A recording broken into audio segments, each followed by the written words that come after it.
बीरबल की खिचड़ी। अकबर बीरबल की नोकझोंक में ये एक प्रसिद्ध कहानी है और अब तो बीरबल की खिचड़ी को मुहावरे के तौर पर भी प्रयोग किया जाता है, जिसका सीधा सा अर्थ ये है कि किसी आसान काम को बहुत मुश्किल बताना या फिर किसी छोटे से काम को करने में बहुत अधिक समय लगा देना। खैर, आइए इससे संबंधित कहानी सुनते हैं। सर्दियों का मौसम था।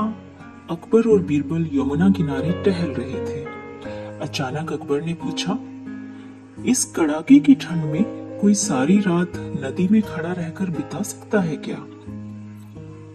हुजूर, कोई ना कोई तो जरूर ही मिल जाएगा ऐसा। ये बात तुम इतने यकीन से कैसे कह सकते हो? हुजूर, पैसे में बहुत ताकत होती है। कोई भी गरीब पैसों के लालच में ये काम जरूर कर लेगा। बीरबल की बात को गलत साबित करने के उद्देश्य से अकबर ने दरबार में घोषणा करवा दी कि जो भी यमुना नदी में रात भर खड़ा रहेगा उसे 500 अशरफियां इनाम में दी जाएंगी। बीरबल समझ गया कि अकबर ने यह घोषणा क्यों की है। वो धोबियों की बस्ती में गया और एक धोबी को इस काम के लिए तैयार कर लिया। धोबी दरबार में अकबर के सामने उपस्थित होकर बोला, आलम पना, मैं आपकी शर्त स्वीकार करता हूँ। अकबर ने सारी व्यवस्था करा दी। रात को धोबी को नदी किनारे लाया गया। धोबी नदी में उतर गया। अकबर ने वहां 2 पहरेदार खड़े कर दिए और लौट गया। अगले दिन धोबी दरबार में पेश हुआ और अपने हक के इनाम की मांग करने लगा। अकबर ने दोनों पहरेदारों से पूछा तो उन्होंने भी धोबी के रात भर नदी में खड़ा रहने की पुष्टि कर दी।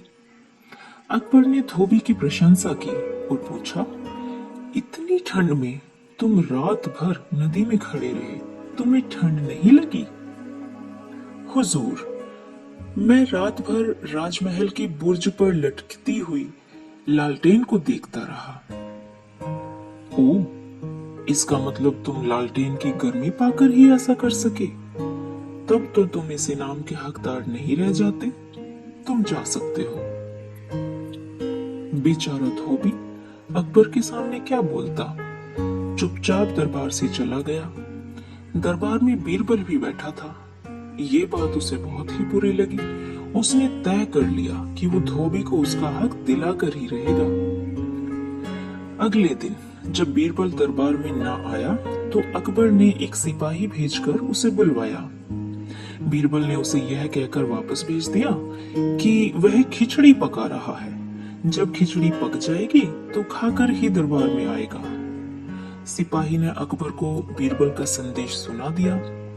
जब काफी देर तक बीरबल ना आया तो अकबर ने पुनः अपने आदमी भेजे।